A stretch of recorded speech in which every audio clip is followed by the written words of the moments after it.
Hello everyone, WhatsApp, क्या हाल चाल, कैसे हैं आप सब। आई होप कि सब बहुत ही अच्छे होंगे। मैं हूं Deepak from Learn Hub, a free learning platform जहां पे आप पढ़ सकते हो maths, chemistry, physics, biology absolutely for free only at learnerhub.com।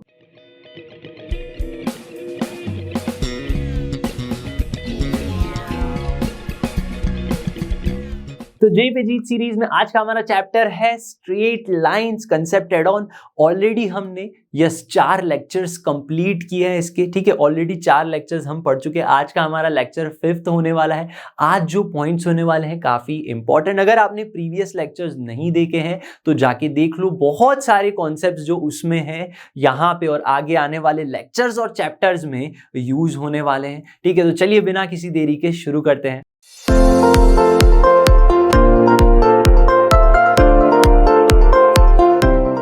आज के टॉपिक्स हैं हमारे position of a point with respect to line. मतलब कोई लाइन है, कोई पॉइंट है, तो उस पॉइंट की पोजीशन क्या है, वो यहां पे है, कहां पे है, आगे पीछे कहां पे है। लाइन की एक तरफ है, 2 पॉइंट है, डिफरेंस दोनों अलग अलग तरफ है। पोजीशन क्या है किसी पॉइंट की, उसके बारे में समझेंगे।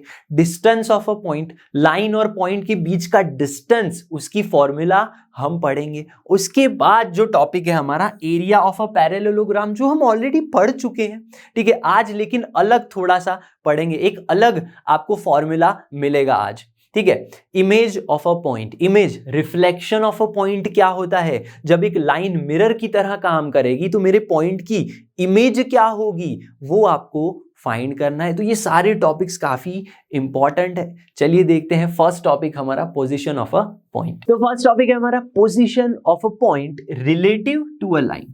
ये टॉपिक काफी ही इंपॉर्टेंट है क्योंकि ये topic position of a point आप यहां पे भी पढ़ोगे। Position of a point with respect to या फिर relative to parabola, ellipse, circle, सबके रिलेटिव में पॉइंट की पोजीशन क्या है, ये हम आगे आने वाले चैप्टर्स में भी पढ़ने वाले हैं, ठीक है। तो इसको बड़े ही ध्यान से समझना, ठीक है। मेरे पास एक लाइन है ax plus B Y plus c. ये स्ट्रेट लाइन यहां पे मान लेते हैं ax plus B Y plus c. ये आपका x एक्सिस हो गया, ये y एक्सिस हो गया, मेरी गिवन लाइन है, ठीक है। अब मेरे पास 2 पॉइंट्स है P and Q, Px1 y1 Qx2 y2। अब ये दोनों पॉइंट की पोजीशन क्या हो सकती है, या तो ये लाइन के एक ही तरफ होंगे, ठीक है, या फिर लाइन की अलग अलग दोनों डिफरेंट साइड पे हो सकते हैं। ये कंडीशन है हमारे पास। मेरे P और Q पॉइंट यहां पे भी हो सकते हैं और इस तरह से कहीं point P x1 y1 and ये पॉइंट Q यहाँ पे x2 y2 इस तरह से भी हो सकते हैं। हाँ भाई, बात एकदम सही है, ठीक है। तो होगा क्या, हमें पता कैसे चलेगा कि ये ऑपोजिट साइड है या सेम साइड है। उसके लिए हम रेशियो फाइंड करेंगे। रेशियो कैसे मिल सकता है, देखो, अगर ऑपोजिट साइड है तो यहां पे इस तरह से इंटरनली आपको जो मेरा पॉइंट रेशियो में इस लाइन का, लाइन L इस PQ पॉइंट को ज्वाइन होने वाली लाइन को इंटरनली डिवाइड कर सकती है। हाँ सही बात है। या फिर लाइन L, समझना बड़े ध्यान से, लाइन L पे कोई पॉइंट होगा, वो PQ लाइन को, ठीक है, वो क्या करेगा, PQ को एक्सटर्नली डिवाइड करेगा। ऐसे हम सोच सकते हैं, लेकिन हम सबसे पहले क्या करेंगे, यहां से समझेंगे। लेट्स से ये रेशियो जो है λ:1 है और यहां पे कोई पॉइंट R x, y है, ऐसा मान के हम चलेंगे, ठीक है। तो रेशियो अगर मुझे फाइंड करना है या फिर पॉइंट के कोऑर्डिनेट्स फाइंड करने हैं सबसे पहले, तो कैसे करेंगे, ठीक है। λ:1 रेशियो है तो सेक्शन फॉर्मूला लगा दो। क्या होगा, λ(x2 + x1) अपॉन में λ+1, x कोऑर्डिनेट हो गया, λy2 + y1 अपॉन में λ+1, ये हो गया आपका y कोऑर्डिनेट। अब ध्यान से देखो, ये जो पॉइंट R है वो एक्चुअली है कहां पे, वो तो लाइन L पे है। मतलब ये पॉइंट इस इक्वेशन को सेटिस्फाई करेगा। इसका मतलब ये A x की जगह पे मैं ये पुट कर सकता हूं, λ(x2 + x1) अपॉन में λ+1 प्लस में y तो ये है λy2 + y1 अपॉन में λ+1 प्लस में C इज इक्वल टू 0। ये हो गया आपके लाइन का इक्वेशन। तो इस इक्वेशन को तो सेटिस्फाई हो रहा है, तो ये क्या मिलेगा, देखो यहां से a λ(x2), यहां पे b λy2 और λ+1 यहां मल्टीप्लाई हो जाएगा। तो सब में से मैं अगर लैम्बडा को कॉमन निकाल लूं तो आपको मिलेगा क्या, λ ax2 plus by2 plus c, और क्या मिलेगा समझना बड़े ध्यान से, ax1 by1 प्लस में c, ये मिल जाएगा आपको, ax1 plus by1 plus c is equal to 0, lambda plus 1 वहां पे 0 हो जाएगा। तो अल्टीमेटली अगर मुझे लैम्बडा ही चाहिए क्या होगा, ये नेगेटिव में हो जाएगा, तो minus ax1 plus by1 plus c upon में क्या मिल रहा है आपको, ax2 plus by2 plus c। तो ये हो गई लैम्बडा की वैल्यू, ये क्या हो गई, लैम्बडा की वैल्यू। तो यहां पे मैं ऐसा बोल सकता हूं मेरा जो लैम्बडा है, समझना ये जो चीज है वो ग्रेटर देन 0 भी हो सकती है और लेस देन 0 भी हो सकती है। मैं ऐसा क्यों बोल रहा हूं, क्योंकि यहां से आपको पता चलेगा कि आपके जो पॉइंट्स है वो ऑपोजिट साइड है या फिर सेम साइड है। तो देखो सबसे पहले समझते हैं, लैम्बडा आ गया। अगर मुझे समझना है कि मेरे पॉइंट्स जो हैं ऑपोजिट साइड्स हैं, जो हमने ऑलरेडी, जो मैंने लैम्बडा लाया एक्चुअली इसका यूज करके ही लाया, तो देखो होगा क्या, अगर मेरे पॉइंट ऑपोजिट साइड है इस तरह से, पॉइंट P यहां पे है और पॉइंट Q यहां पे है, ये बात क्लियर होनी चाहिए। तो मेरा जो लैम्बडा एक्चुअली निकल के आना चाहिए, इसका मतलब ये जो पॉइंट है वो कहां पे है, पॉइंट जो है इंटरनल डिवीजन कर रहा है। ये क्या हो रहा है, इंटरनल डिवीजन। इंटरनल डिवीजन क्या कहता है, सेक्शनल फॉर्मूला में मैंने बताया है कि आपका जो रेशियो होगा, समझना बड़े ध्यान से, रेशियो हमेशा ग्रेटर देन 0 होना चाहिए, ठीक है। यानी जो मेरा लैम्बडा है that should be greater than 0, मतलब ये पूरी की पूरी वैल्यू माइनस ऑफ ax1, समझना, minus of ax1 plus by1 plus c upon में ax2 plus by2 plus c, ये क्या होनी चाहिए, ये जो वैल्यू है वो हमेशा होनी चाहिए, देखो ग्रेटर देन 0 होनी चाहिए यहां पे। हाँ भाई बिल्कुल सही बात है।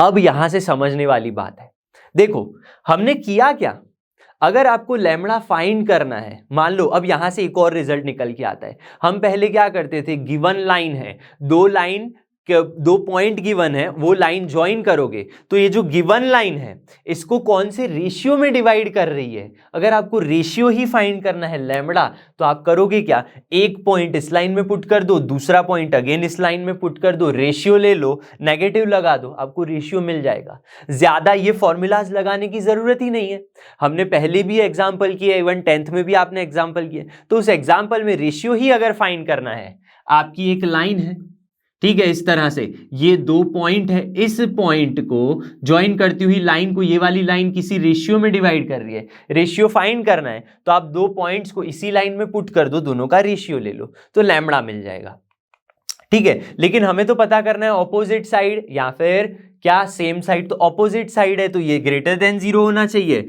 इसका मतलब ये क्या होगा, देखो अब ग्रेटर देन 0 कब होगा, जब ये नेगेटिव अगर मैं हटा दूं, इस तरह से लिखूं ax1 plus by1 plus c upon में ax2 plus by2 plus c less than 0 हो जाएगा। हाँ बात सही है।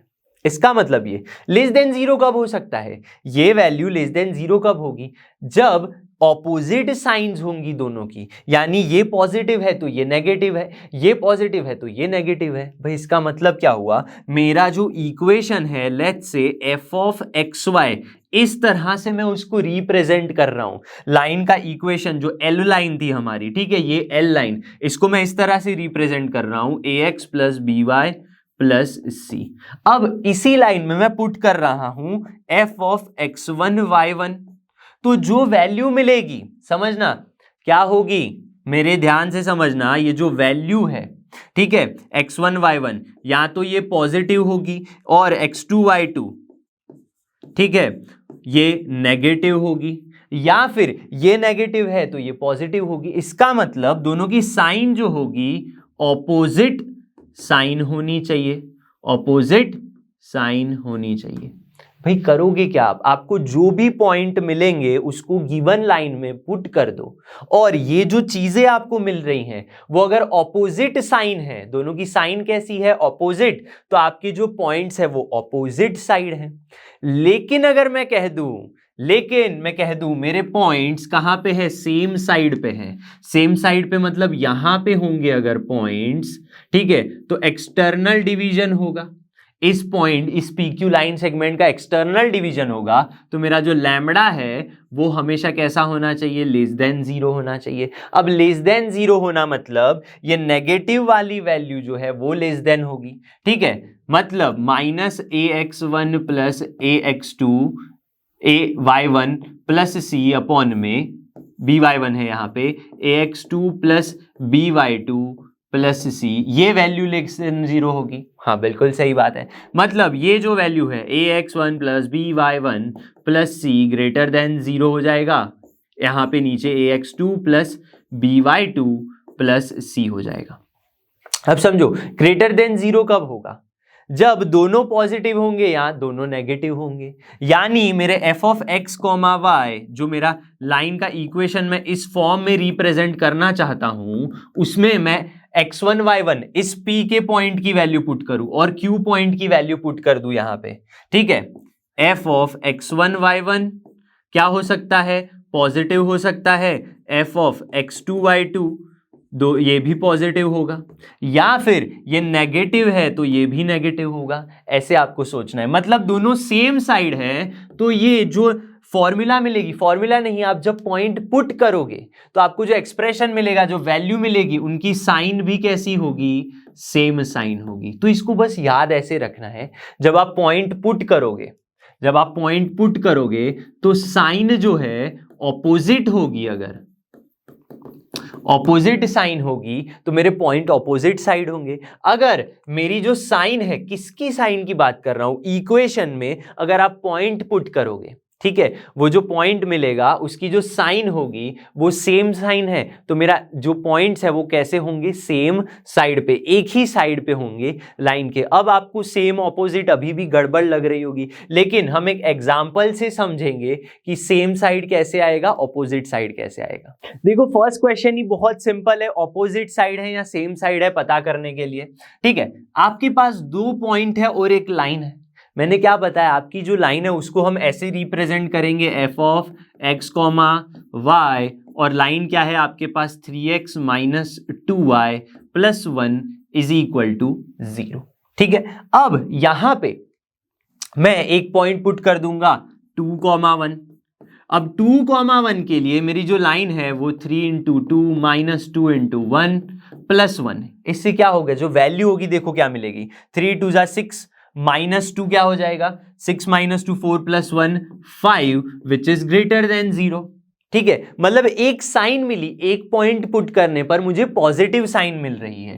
क्या मिल रही है, पॉजिटिव मिल रहा है। हाँ, इस तरह से अगर मैं दूसरा पॉइंट पुट करूं -3,1 इसी इक्वेशन में, तो क्या होगा, -3 3 जा -9 5 2 जा -10 प्लस 1 क्या हो जाएगा, माइनस का 18 विच इज लेस देन 0, तो ये नेगेटिव साइन हो गई। तो देखो आपने पॉइंट्स पुट किए, आपको साइंस कैसी मिली, ऑपोजिट साइन मिली। अगर ऑपोजिट साइन मिल रही है तो मेरे जो पॉइंट है वो कैसे होंगे, ऑपोजिट साइड होंगे, ठीक है। तो क्लियरली मैं बोल सकता हूं points are on opposite side.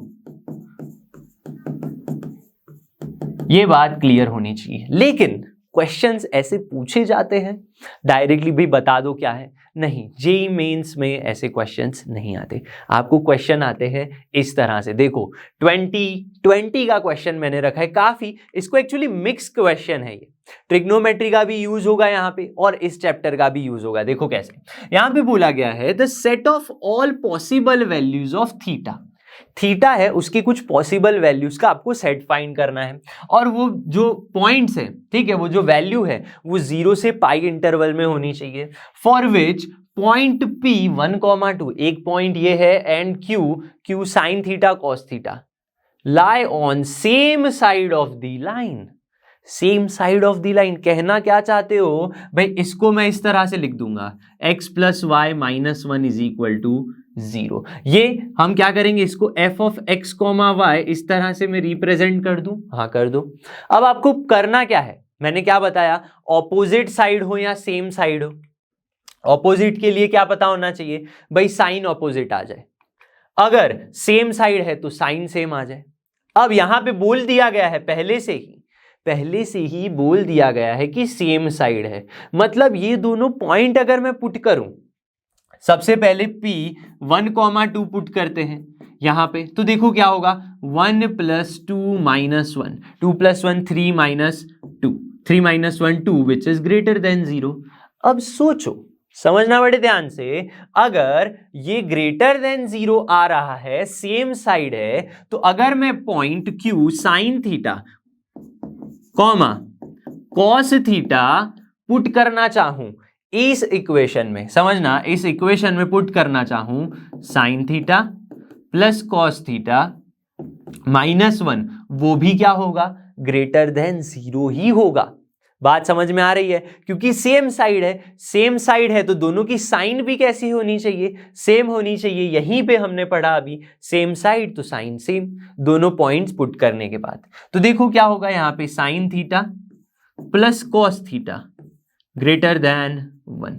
बस यहां तक ही आपका काम था, यहां पे हमने जो समझा उसका काम यहीं तक था। उसके बाद ट्रिग्नोमेट्री यूज होगा। देखो कैसे, अब मुझे क्या करना है, मुझे तो थीटा की वैल्यू चाहिए ना कि साइन प्लस कॉस चाहिए। तो आप कुछ ऐसा कर सकते हो जिसे साइन कॉस चला जाए और सिर्फ एक ही ट्रिग्नोमेट्री आ जाए, या तो कॉस आ जाए या तो साइन आ जाए। सोच सकते हैं, देखो यहां पे अगर मैं 1/√2 से मल्टीप्लाई कर दूं बोथ साइड्स, तो होगा क्या, 1/√2 sign theta plus 1/√2 cos theta greater than 1/√2। ठीक है, बात सही है। लेकिन इससे तो एक इक्वेशन, एक फॉर्मूला बन रही है। क्या है formula, sine alpha cos beta. ठीक है, अब 1/√2 कब होता है, 1/√2 तब होता है जब साइन या कॉस 45 डिग्री होता है, तो ये कॉस 45 डिग्री हो गया। यहां पे कॉस थीटा है तो ये साइन 45 डिग्री हो गया। So this is nothing but sine की formula, sine theta plus π/4 greater than 1/√2। तो बस यहां से तो मुझे सीधा आंसर ही पता चल रहा है, अगर आपको ट्रिग्नोमेट्री और ये सब अच्छे से आता है। ठीक है, मैं बोल दूं आंसर, कि आंसर आपका ये आने वाला है। आप सोचोगे कैसे सर, समझ नहीं आया, बेसिक से समझाता हूं। देखो, ऐसा थीटा जहां पे साइन की वैल्यू 1/√2 से ज्यादा हो, तो ग्राफ में चलते हैं। हम क्या करते हैं, ग्राफ में चलते हैं। यहां से साइन का ग्राफ इस तरह से ड्रॉ करेंगे। पूरा ड्रॉ नहीं किया क्योंकि मेरी थीटा की वैल्यू कहां से कहां तक है, 0 से पाई इंटरवल तक ही जाना है। ठीक है, बात क्लियर होनी चाहिए। तो सोचो साइन थीटा, यहां पे जो साइन थीटा प्लस π/4 है, ठीक है, इसको पूरा थीटा ही मान लो या फिर इसको फाई मान लो, इसे फाई मान लेते हैं। तो साइन फाई ऐसा कौन सा एंगल है जब 1/√2 से ज्यादा वैल्यू होगी। सबसे पहले तो पता होना चाहिए कि ये π/4 होगा, यहां पे π/2 होगा और यहां पे 3π/4 होगा, 3π/4, और यहां पे कहीं आपकी जो वैल्यू है वो 1/√2 लाई करेगी। क्यों, क्योंकि π/4 पे वैल्यू 1/√2 होती है और 3π/4 पे अगेन क्या होती है, 1/√2। लेकिन मेरी वैल्यू जो है 1/√2 से ज्यादा होनी चाहिए। समझना बड़े ध्यान से, मेरी जो वैल्यू है वो 1/√2 से ज्यादा होनी चाहिए। इसका मतलब मेरी वैल्यू यहां पे होनी चाहिए, ऊपर वाले कर्व में, यानी कि मेरा जो इंटरवल है थीटा का, ठीक है, वो π/4 से 3π/4 होना चाहिए। लेकिन मैंने तो आंसर ये टिक किया है 0 to π/2। क्यों ऐसे बोल रहा हूं, देखो, क्योंकि हमने इसको फाई लिया ना, हमारी इसकी वैल्यू थीटा प्लस π/4 की जो वैल्यू है वो लाई करनी चाहिए π/4 से 3π/4 के बीच में, π/4 to 3π/4। तो यहां पे क्या हो जाएगा, π/4 सब्ट्रैक्ट कर लो तो 0 less than theta less than क्या हो जाएगा, π/2। This is your answer. तो मेरा जो थीटा है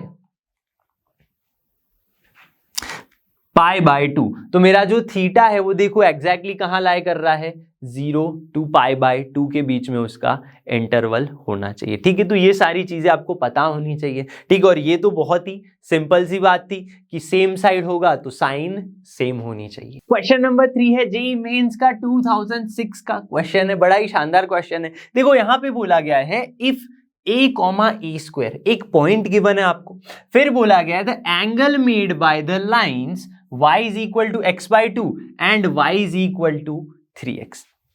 ठीक है, जहां पे x क्या है, ग्रेटर देन 0 है। मतलब ये जो पॉइंट है इन दोनों लाइंस के क्या कर रहा है, फॉल्स इनसाइड, इन दोनों के बीच में आ रहा है। देन आपको फाइंड करना है a बिलोंग टू a, यानी ये जो a पॉइंट है वो कहां से कहां तक, मतलब a की जो रेंज है वो फाइंड करनी है। फिगर से समझते हैं। देखो यहां पे हम ड्रॉ कर लेंगे x एंड y एक्सिस, ठीक है।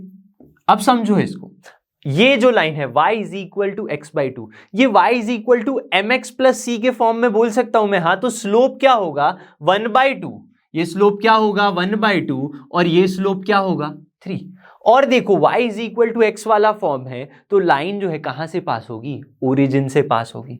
तो यहां से 1/2 वाली लाइन होगी मेरी, और ये जिसका स्लोप 3 है वो वाली लाइन मान लेते हैं इसे, ठीक है। अब ये लाइन L1 है, जिसका इक्वेशन मैं ऐसे भी लिख सकता हूं x minus 2y, x minus 2y लिख सकता हूं। और ये L2 लाइन है जिसका स्लोप क्या है 3 है, इसे मैं क्या लिख सकता हूं 3x माइनस वाई, ऐसे लिख सकता हूं। अब मेरा जो पॉइंट है ना वो यहां पे है, अगर मेरा पॉइंट P यहां पे है a कॉमा a स्क्वायर, वो मुझे कैसे पता चलेगा, पोजीशन की ही बात कर रहे हैं, कैसे पता करूं मैं, क्या मैं ऐसे सोच सकता हूं, अगर मैं x एक्सिस पे कोई पॉइंट मान लूं, लेट्स से 1,0, 2,0, 3,0, लेकिन सिंपली हम 1,0 लेते हैं, तो मैं ऐसे बोल सकता हूं मेरा ये पॉइंट, सीधी सी बात है लाइन यहां पे है, और अगर पॉइंट क्या होगा इन दोनों के बीच में होगा, मतलब इस लाइन के तो उसी तरफ होगा, तो ऐसा बोल सकता हूं point P and this point, let's say ये A पॉइंट है, ठीक है।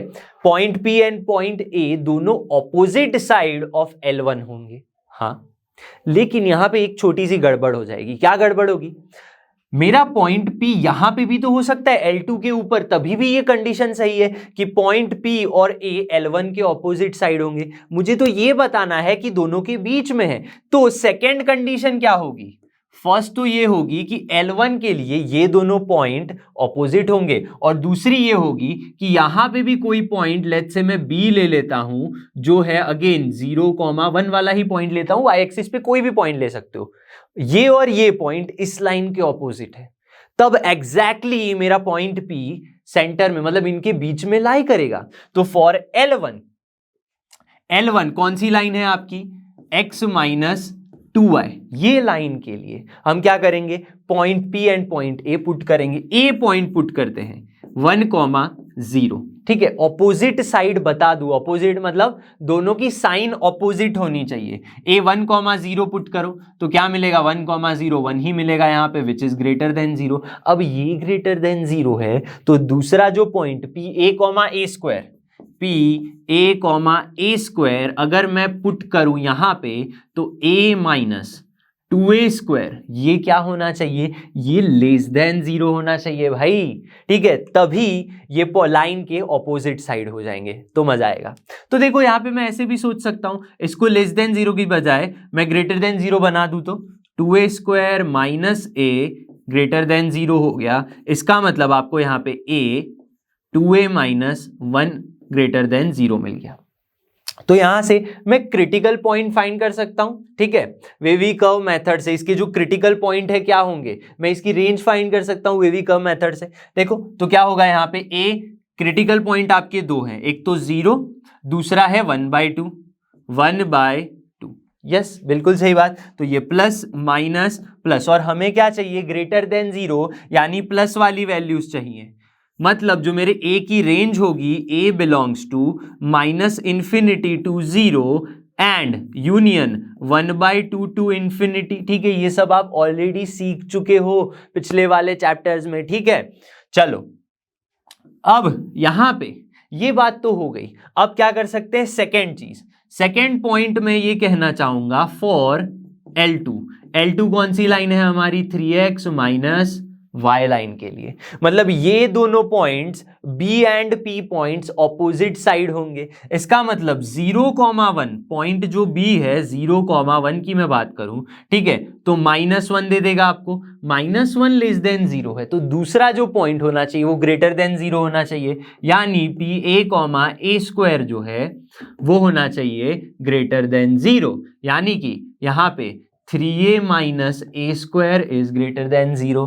इसका मतलब यहां से मैं नेगेटिव जो ग्रेटर देन जीरो है उसको लेस देन जीरो बना देते हैं, तो जिससे होगा क्या, यहाँ पे हो जाएगा ए square minus 3a less than zero, यानी a1 minus a minus 3 less than zero. अब देखो यहाँ पे भी क्रिटिकल पॉइंट्स क्या होंगे आपके पास, एक होगा 0 और एक होगा 3, और प्लस माइनस प्लस करे, प्लस माइनस प्लस, और मुझे तो नेगेटिव वैल्यू चाहिए लेस देन जीरो, मतलब मेरे ए की रेंज जो होगी वो क्या होगी 0 to 3। तो यहां पे मैं बोल सकता हूं ए बिलोंग्स टू 0 to 3। ये बात क्लियर होनी चाहिए। तो एक स्टार यहां पे और एक स्टार मेरा यहां पे, इन दोनों चीज को देख लो ध्यान से। मुझे तो ए की ही वैल्यू चाहिए थी, लेकिन दोनों कंडीशंस के लिए चाहिए। तो अगर मैं इसका, इस a बिलोंग्स टू का और इसका दोनों का क्या कर लूं, इंटरसेक्शन ले लूं भाई, क्या कर लूं, इंटरसेक्शन ले लूं, तो मुझे a जो रेंज है जो a की वो एक्चुअल रेंज मिल जाएगी। देखो तो क्या होगा, यहां पे a है आपका माइनस इंफिनिटी से 0 तक, तो एक 0 पॉइंट हो गया, एक यहां पे 1/2 पॉइंट हो गया और एक 3 पॉइंट हो गया। तो आपकी रेंज यहां पे है 0 to 3 भी है, और माइनस इंफिनिटी टू 0 है, और है दूसरा 1/2 टू इंफिनिटी। मतलब अल्टीमेटली ये वाली रेंज मिल रही है 1/2 to 3। तो कौन सी रेंज है, देखो 1/2 to 3, ऑप्शन सी। तो देखो यहां पे क्या लगा आपका, yes, same side opposite side वाला पोजीशन ऑफ अ पॉइंट का रूल लगा, जहां पे दो कंडीशन लगानी पड़ी। अगर मेरा point inside of this two line है, एक्स एक्सिस के साथ लेना पड़ा एक पॉइंट जिससे दो ऑपोजिट पॉइंट मिले, और दूसरी कंडीशन ये वाई एक्सिस पे कोई पॉइंट लेना पड़ेगा जिससे दो पॉइंट इस L2 के ऑपोजिट होंगे। दोनों की रेंज फाइंड की, दोनों का इंटरसेक्शन लिया, एकदम क्लियर होना चाहिए। लेकिन इसकी एक शॉर्ट मेथड भी है। शॉर्ट मेथड में आपको पैराबोला का यूज करना पड़ेगा, ठीक है। वो कैसे आएगी वो हम आगे जरूर देखेंगे। तो अब हमारा टॉपिक है distance of a point from a line. मतलब एक पॉइंट है अगर आपके पास इस तरह से Px1y1, और लेट्स से कोई लाइन L है जिसका इक्वेशन है आपके पास ax plus by plus C is equal to 0, general equation of line आपको पता ही है। तो ये जो डिस्टेंस है इन दोनों के बीच में, वो हमेशा आपको सोचना है कि वो एक परपेंडिकुलर डिस्टेंस ही है, ठीक है। ऐसी लाइन है, अब मैंने इस तरह से ड्रॉ किया, ठीक है, एक्स वाई एक्सिस आपको दिख रही है, लेट्स से यहां पे कोई पॉइंट है और इस तरह से लाइन है, एक्स वाई एक्सिस नहीं दिख रही, लेकिन जो ये जो डिस्टेंस होगा इस पॉइंट और इस लाइन के बीच में, हमेशा हम वो परपेंडिकुलर डिस्टेंस ही सोचेंगे। क्या सोचेंगे, परपेंडिकुलर डिस्टेंस ही सोचेंगे। ये बात क्लियर होनी चाहिए, ठीक है, क्योंकि वो शॉर्टेस्ट डिस्टेंस होता है। अब समझो ये आएगा कैसे। सबसे पहले ये है फॉर्मूला, सीधी सीधी, ठीक है। जिसको अगर प्रूफ नहीं समझना है वो सीधा फॉर्मूला ही याद कर लो, बहुत अच्छा है फॉर्मूला। करना क्या है, लाइन की इक्वेशन में जो पॉइंट है कितना दूर है, लेट्स से d डिस्टेंस दूर है, तो आपको करना क्या है, डिस्टेंस फाइंड करने के लिए उस पॉइंट को इक्वेशन में पुट कर दो, x1 y1 हो गया, ax1 by1 प्लस सी, फिर डिवाइड कर दो उसको जो आपका इक्वेशन है लाइन का, ठीक है, उसके x और y के कोएफिशिएंट का स्क्वायर, और उसका अल्टीमेटली सम करके रूट ले लो, तो ये हो गया। तो पता चल गया कि ये है क्या एक्चुअली में, ठीक है। पॉइंट पुट किया और कोएफिशिएंट से इक्वेशन बना दिया, लेकिन ये डिस्टेंस आया कैसे। यहां पे मैं सोच सकता हूं ये कोई पॉइंट P है, यहां पे P कोई पॉइंट M होगा, ये जो डिस्टेंस है, ठीक है, लेट्स से पॉइंट P से M तक का डिस्टेंस है। इस पॉइंट M के कोएफिशिएंट्स होंगे x, y। हाँ भाई सही बात है, डिस्टेंस ये कैसा है, परपेंडिकुलर है। तो अगर मैं यहां से स्लोप निकालूं, स्लोप क्या है, ये -a/b, तो इस लाइन का स्लोप क्या होगा, slope is nothing but b/a। Reciprocal करना है और नेगेटिव ले लेना है, ठीक है। अब देखो हमें ना लेंथ की बात कर रहे हो, तो लेंथ के लिए हमने ऑलरेडी एक इक्वेशन पढ़ा है, पैरामेट्रिक इक्वेशन, जहां पे हमने समझा था किसी पॉइंट से कोई पॉइंट r डिस्टेंस पे है, ठीक है, हम r लेते थे, यहां पे मैं मान लेता हूं कि ये जो डिस्टेंस है दैट इज d डिस्टेंस। मतलब मेरे पॉइंट P से किसी d डिस्टेंस पे मेरा जो पॉइंट M है उसके कोऑर्डिनेट्स अगर फाइंड करने हैं, तो हम x माइनस x1 अपॉन में cos theta is equal to y minus y1 upon में sine theta is equal to r लेते थे, लेकिन यहाँ पे डिस्टेंस d है तो हम d लेंगे। ऐसे हम फाइंड करते थे, ठीक है। उसके लिए अगर मैं xy कोऑर्डिनेट्स फाइंड कर लूँ, उस कोऑर्डिनेट्स को इस लाइन l के इक्वेशन में पुट कर दूँ तो मुझे कुछ इस टाइप का फॉर्म मिल सकता है, ठीक है। लेकिन उसके लिए इस साइन कॉस को हटाना पड़ेगा। कैसे हटाएंगे? tan theta is equal to b plus a है, b बाय ए है, tan theta is equal to b by a. तो यहाँ पे मैं ट्रिग्नोमेट्री का यूज करूँ, this is your theta, this is b upon a, तो ये पाइथागोरस का यूज करेंगे तो a square plus b square हो जाएगा। यहीं से मैं साइन थीटा कॉस थीटा निकाल सकता हूँ। देखो तो आपका कॉस थीटा क्या होगा यहाँ पे, x माइनस x1 अपॉन में what is cos theta, a upon में under root a square plus b square, a square plus b square. Similarly y minus y1 upon में साइन थीटा यानी b upon में under root A square plus B square is equal to d. ये एक star equation मान लो इसे, क्यों? क्योंकि ये आगे यूज होने वाला है, ठीक है। कब यूज होगा? परपेंडिकुलर, ठीक है, point of foot of perpendicular from a point, उसमें यूज होगा, ठीक है। इमेज में पॉइंट का जो इमेज निकलेगा उसमें भी यूज होगा, ठीक है। तो यहां पे मैं बता दे रहा हूं आपको, ठीक है। अब देखो यहां पे हम क्या करेंगे, कोऑर्डिनेट्स निकालेंगे, एक्स और Y coordinate point yes M K. तो क्या मिलेगा आपको? देखो यहाँ पे एक्स कोऑर्डिनेट मिल जाएगा डी अपॉन में अंडर रूट ए स्क्वायर प्लस बी स्क्वायर, और यहाँ पे x1 ऐड हो जाएगा। सिमिलरली y कोऑर्डिनेट क्या हो जाएगा, y1 प्लस में db अपॉन, इसको और इसको कंपेयर कर लो, y1 प्लस में db अपॉन अंडर रूट ए स्क्वायर प्लस बी स्क्वायर। ये आपके x और y कोऑर्डिनेट्स हो गए, ठीक है। अब इन्हीं कोऑर्डिनेट्स को बस ax plus B Y plus c में पुट कर दो तो क्या मिलेगा आपको? देखो यहाँ पे ध्यान से, x तो क्या है आपके पास यहाँ पे, देखो x1 प्लस में डी अपॉन का अंडर रूट ए square plus B square, b y क्या है, y1 प्लस में d b upon under root A square plus B square and plus का c इज इक्वल टू 0। ये इक्वेशन हो गया। बस इसको सिंप्लीफाई कर दो, बड़ा ही सरल सा इक्वेशन हो जाएगा। देखो ax1 ये क्या है यहाँ पे, ax1 plus B y one plus c, ax1 plus B y one plus c. अब देखो बचा क्या आपके पास, यहाँ पे a इंटू ए स्क्वायर, यहाँ पे b इंटू बी स्क्वायर, लेकिन दोनों में है क्या, d और d में कॉमन ले लूँ दोनों में से।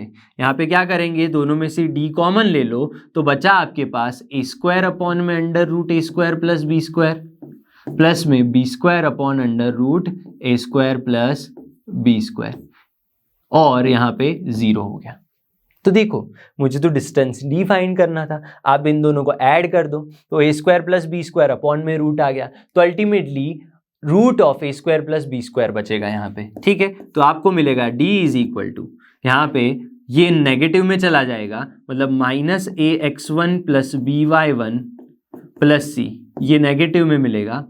और क्या होगा यहाँ पे डिनोमिनेटर में, यहाँ पे ultimately root of A square plus B square था, ये यहाँ पे चला जाएगा ए स्क्वायर प्लस बी स्क्वायर। इसका मतलब ये जो मेरा डिस्टेंस आया वो नेगेटिव आया। क्यों आया ऐसा? देखो हमने एक्चुअली कहाँ लिया था, पॉइंट पी से इस तरफ जा रहे हैं ना हम पॉइंट पी से इस तरफ जा रहे हैं। हमने क्या बताया था आपको कि अगर आप किसी पॉइंट से इस तरफ जा रहे हो तो नेगेटिव आर लेते हैं, उस तरफ जा रहे हो ऊपर की तरफ तो पॉजिटिव आर लेते हैं। लेकिन डिस्टेंस की अगर मैं बात करूं यहाँ पे तो हम करते क्या है एक्चुअली, हम तो भाई कुछ नहीं, हम तो पॉजिटिव लेते हैं ना। आपका इस तरफ डिस्टेंस हो या इस तरफ डिस्टेंस हो, एक्चुअल डिस्टेंस तो 5 ही होगा, 10 है तो 10 ही होगा, इसीलिए हम मॉड का यूज करते हैं और डिस्टेंस जो d है उसको हम इस तरह से ax1 plus B y one plus c upon में रूट ए स्क्वायर प्लस बी स्क्वायर लिख लेते हैं। ये बात क्लियर होनी चाहिए। तो ये तो हो गया पॉइंट और किसी लाइन का डिस्टेंस। अब मैं ये बोल दूं कि दो पैरेलल लाइंस हैं तो उनके बीच का डिस्टेंस क्या होगा, इस तरह से, यानी अल्टीमेटली कुछ है नहीं, इस पॉइंट से यहां पे भी लाइन के ऊपर कोई पॉइंट ही होगा। ये L1 लाइन, ये L2 लाइन, दोनों कैसी हैं, L1 पैरेलल टू L2, तो इन दोनों के बीच का डिस्टेंस, वो भी काफी सिंपल सा फॉर्मूला है, उसको भी समझते हैं। तो यहाँ पे अगर मैं L1 लाइन की बात करूं, ठीक है, उसका इक्वेशन कुछ इस तरह से ax1 plus B Y, ax plus B Y plus C1 अगर हम मान लेते हैं, ये लाइन का इक्वेशन है। तो पैरेलल लाइन का इक्वेशन भी हमें पता ही होना चाहिए। हमने ऑलरेडी प्रीवियस लेक्चर में डिस्कस किया हुआ है। क्या डिस्कस किया है? उसके जो ये पहला आगे का जो पार्ट है ax प्लस बी वाई, वो तो सेम ही होता है। चेंज क्या होता है उसमें? बस ये कांस्टेंट का चेंज हो जाता है। तो this is your another parallel, दो लाइंस पैरेलल है, उनके इक्वेशन हो गए। ठीक है, तो देखो यहाँ पे भी हमने वही लिखा है। तो अगर आपको डिस्टेंस फाइंड करना है तो ये आया कैसे, समझो। ये जो पॉइंट P x1 y1 में ले लूं, अगर लाइन L1 के ऊपर है, इस लाइन को अभी के लिए भूल जाइए। ये जो पॉइंट P है उससे इस लाइन L2 तक का डिस्टेंस जो है हम कैसे देख सकते हैं? पॉइंट का लाइन तक का जो डिस्टेंस है वो तो हम ऐसे दे सकते हैं ax1 by1 प्लस c। कैसे? देखो, अगर मैं डिस्टेंस फाइंड करना चाहूं तो कैसे करोगे? ये लाइन के अंदर जो लाइन है जहां से डिस्टेंस फाइंड करना है उसके अंदर पॉइंट को पुट कर दो, यानी ax1 plus by1 plus c2 मिल जाएगा अपॉन में क्या है, हमने इक्वेशन अभी पढ़ा है, अंडर रूट ए स्क्वायर प्लस बी स्क्वायर। इस लाइन के x और y के कोएफिशिएंट लिख लो, ए स्क्वायर प्लस बी स्क्वायर। ठीक है, और उसका मॉड ले लिया तो आंसर आ गया। लेकिन अभी भी हमारा जो इक्वेशन है वो सेम आया नहीं है। देखो, अब एक्चुअली ये जो पॉइंट है वो है कहां पे? वो तो L1 लाइन पे है। तो अगर मैं इस पॉइंट P को इसमें पुट कर दूं तो इक्वेशन सेटिस्फाई हो जाएगा। ठीक है, तो यहां पे पुट करने पर मुझे क्या मिलेगा? ax1 plus by1 plus c1 is equal to 0। सही बात है भाई, बिल्कुल। ठीक है, तो यहां पे मैं ऐसे लिख सकता हूं ax1 plus by1 is equal to minus c1। तो यहां पे देखो, ये ax1 plus by1 is equal to minus c1 put कर दो, तो यहां पे क्या हो जाएगा? c2 माइनस c1 अपॉन में अंडर रूट ए स्क्वायर प्लस बी स्क्वायर। तो देखो आ गया इक्वेशन। अब मैं c1 माइनस c2 लिखूं या c2 माइनस c1 लिखूं, एक ही बात है। दो लाइंस जो परपेंडिकुलर है उनके बीच का डिस्टेंस, चेंज यहां पे ज्यादा है नहीं। अगर पॉइंट और लाइन की बात हो तो इक्वेशन में पॉइंट पुट कर दो, अगर दो पैरेलल लाइन की बात हो तो बस दोनों के जो कांस्टेंट है उनको सब्ट्रैक्ट कर दो और नीचे ये लिख लो, तो सीधा सीधा आपको डिस्टेंस मिल जाएगा। अब इसके ऊपर से डिस्टेंस फॉर्मूला का यूज करके हम कुछ एग्जांपल्स को सॉल्व करेंगे। तो देखो, क्वेश्चन 4 में, प्रॉब्लम 4 में हमको क्या बोला गया है? Find the sum of the abscissas of all the points. All the points, ऐसे कौन से पॉइंट्स होंगे इस लाइन के ऊपर x plus Y is equal to 4। ठीक है, ड्रॉ कर दें। लेट्स से यहां पे कोई लाइन होगी आपकी x plus Y is equal to 4 या फिर माइनस 4 इज इक्वल टू 0, ऐसे आप लिख सकते हो। इस पे कोई भी पॉइंट हो सकते हैं। ठीक है, that lie at a unit distance from the line this, मतलब इस पे ऊपर कोई पॉइंट्स होंगे। ठीक है, लेट्स से अभी एक पॉइंट मान लेते हैं, यहां पे कोई पॉइंट होगा ए, ठीक है, या फिर पॉइंट पी होगा आपका। ये पॉइंट इस लाइन से यूनिट डिस्टेंस पे है, मतलब यहां पे अगर आप परपेंडिकुलर डिस्टेंस लोगे, इस तरह से मेरी लाइन होगी, क्या है? 4x plus 3y minus 10 is equal to 0। यहां पे ये जो डिस्टेंस है दैट इज 1 यूनिट। इस तरह से आप सोच सकते हो। लेकिन यहां पे तो मुझे बोला है find the sum of the abscissas of all points, all points. लेकिन एक यूनिट डिस्टेंस की मैं बात करूं, वो तो एक ही पॉइंट निकल के आया है, तो बाकी पॉइंट्स कैसे होंगे? ये तो पॉसिबल है ही नहीं। अगर यहां मैं शिफ्ट हो गया, अगर मैं यहां पे शिफ्ट हो गया तो डिस्टेंस चेंज हो जाएगा। लेकिन क्वेश्चन में बोला है तो जरूर कुछ चेंज हो सकता है, क्योंकि ये एग्जैक्ट फिगर नहीं है। ठीक है, तो हम समझते हैं ये चीज कैसे पॉसिबल होगी। अब सोचो, यहां पे अगर मैं x1 y1 ले लूं, क्या ले लूं? x1 y1, डिस्टेंस फाइंड करना चाहूं, लेकिन मेरे पास x1 y1 पॉइंट है ही नहीं, तो डिस्टेंस नहीं मिलेगा। मेरे पास दोनों ही वैल्यू नहीं है। क्या मैं ऐसे सोच सकता हूं, अगर ये पॉइंट मेरा लेट्स से बीटा है, क्या है? बीटा है या फिर अल्फा, जो भी आपको मानना है, तो ये पॉइंट क्या होगा? ये जो पॉइंट P है वो इस लाइन पे है। अगर x कोऑर्डिनेट बीटा है तो y कोऑर्डिनेट क्या होगा? 4 माइनस बीटा होगा कि नहीं? यस, तो y कोऑर्डिनेट हो गया 4 माइनस बीटा। तो मुझे पॉइंट मिल गया, डिस्टेंस है, इक्वेशन है। तो डिस्टेंस क्या होता है? मॉड ऑफ ax1, a यानी 4, x1 आपका क्या है? बीटा है, माइनस नहीं, आपके पास प्लस है, ax1 प्लस b, y1 क्या है? Point 4 minus beta, 4 minus beta plus c तो आपके पास 10 है अपॉन में अंडर रूट ए स्क्वायर प्लस बी स्क्वायर ले लो, यानी कि 16 प्लस 9 25 हो गया। ये बात क्लियर होनी चाहिए। अब देखो डिस्टेंस तो मेरे पास 1 है, तो आपको क्या मिलेगा यहाँ पे 4 beta minus 3 beta plus 12 minus 10 upon में 5। ठीक है, तो अल्टीमेटली आपको क्या मिला, देखो यहाँ पे बीटा प्लस में 2, बीटा प्लस में 2 अपॉन का 5। ये बात क्लियर होनी चाहिए सबको। तो यहां पे अगर मुझे बीटा की वैल्यू फाइंड करनी है तो दो पॉसिबल वैल्यूज मिलेंगी। देखो तो क्या होगा, यहाँ पे आपको एक पॉजिटिव वैल्यू मिलेगी यानी 1 is equal to beta plus 2 upon 5 which implies क्या हो जाएगा 5 माइनस 2 यानी बीटा की वैल्यू आ गई 3। एक वैल्यू ये आ गई, दूसरी वैल्यू क्या मिलेगी -5 is equal to beta plus 2 which implies beta is equal to -7। तो हमने यूज किया डिस्टेंस फॉर्मूला।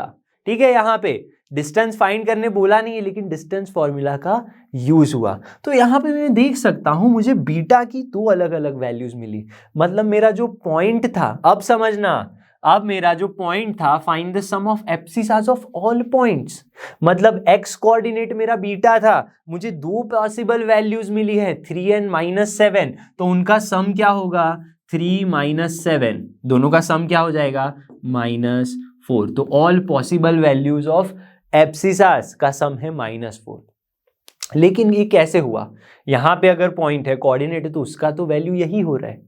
अगर मैं क्वेश्चन को चेंज करूं, मैं बोलूं कि मुझे पॉइंट फाइंड करके दे दो, मुझे पॉइंट फाइंड करके दे दो, तो अगर बीटा 3 है, ठीक है, तो पॉइंट P बीटा 3 है, ठीक है, तो 4 - 3 एक पॉइंट 3,1 मिलेगा। एंड दूसरा पॉइंट या फिर और दूसरा पॉइंट क्या मिलेगा -7 है और 4 - 7 11 मिलेगा, तो -7, 11 इस तरह से मिल गया। तो अगर मैं इसको ग्राफिकली ड्रॉ करना चाहूं, समझना बड़े ध्यान से, अगर मैं इसको ग्राफिकली ड्रॉ करूं तो इस तरह से आपकी फिगर कुछ निकल के आएगी। देखो ये आपका x axis, this is your y axis. 3,1 point कहां पे होगा, 3,1 पॉइंट कहीं यहां पे होगा। -7, -7, ऊपर देखो यहां फिर क्या होगा, हमने क्या गड़बड़ की है -11 आएगा यहाँ पे, -7 -11, तो कहीं यहां पे नीचे होगा पॉइंट -7, -11। हाँ सही बात है। तो इस तरह से मेरी ये लाइन होगी। ठीक है, ये जो पॉइंट होगा वो यहां पे हो सकता है या फिर यहां पे हो सकता है। तो इसका मतलब ये मेरी जो लाइन होगी वो इस तरह से होगी, मेरी जो लाइन होगी कुछ इस तरह से होगी। तो यहां से भी एक डिस्टेंस और यहां से भी एक डिस्टेंस, इस तरह की मुझे लाइन मिल सकती है। तो अब आपको समझ में आ गया होगा कि क्यों हमें अलग अलग पॉइंट्स मिल रहे हैं। क्वेश्चन नंबर 5 है जेईई मेंस 2010 का एक काफी शानदार सा क्वेश्चन है। आपको बोला गया है एक लाइन है L, ठीक है, आपको बोला है एक लाइन का इक्वेशन L है, मैं लिख लेता हूं, ये आपकी हो गई लाइन L जिसका इक्वेशन है x/5 plus y/b is equal to 1। अब ये कौन सा फॉर्म है याद करो, चैट बॉक्स में बताओ मुझे कि ये कौन सा फॉर्म है लाइन का। ठीक है, अब देखो ये लाइन जो है पास हो रही है 13,32 से, तो यहां पे लेट्स से कोई पॉइंट होगा आपके पास 13,32।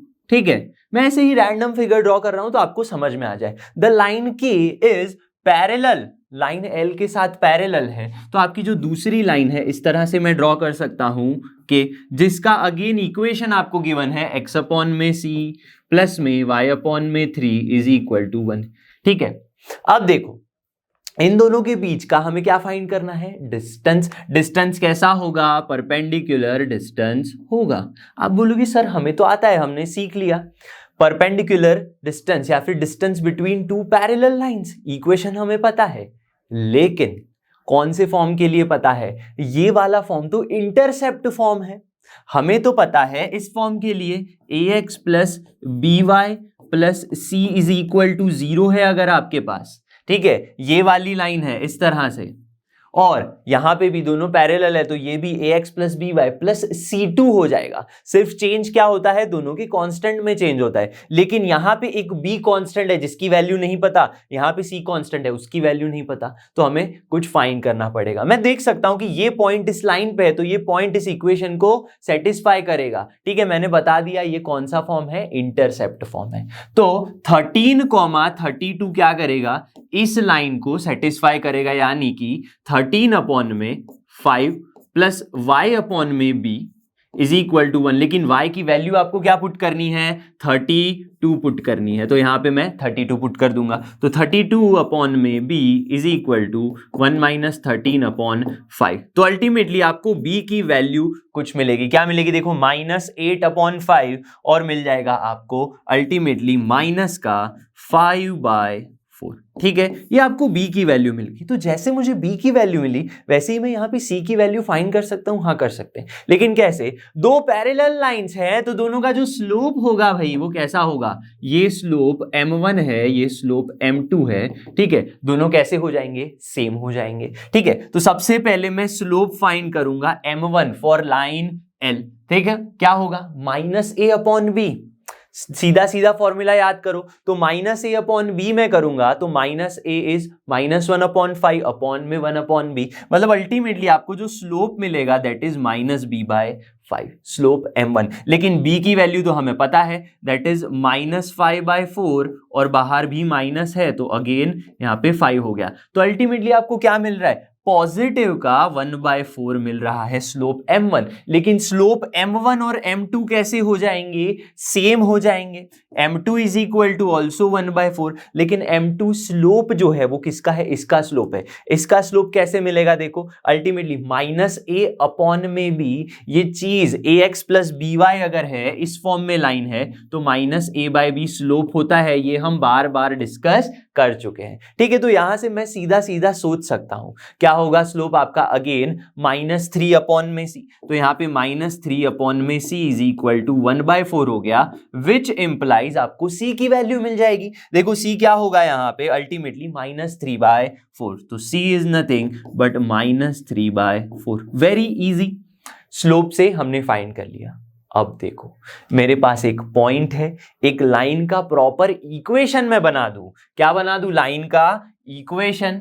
तो देखो इक्वेशन ऑफ लाइन के क्या हो जाएगा, लाइन के, देखो यहां पे बस c की वैल्यू पुट कर दो, यहां पे पुट करेंगे c की वैल्यू -3/4 तो अल्टीमेटली मिलेगा -4x अपॉन में 3 y अपॉन में 3 इज इक्वल टू 1। इसको मैं इस फॉर्म में कन्वर्ट करूंगा तो क्या हो जाएगा, 4x माइनस में y plus 3 is equal to 0। ये आपकी लाइन का इक्वेशन आ गया, ये मेरा पॉइंट आ गया।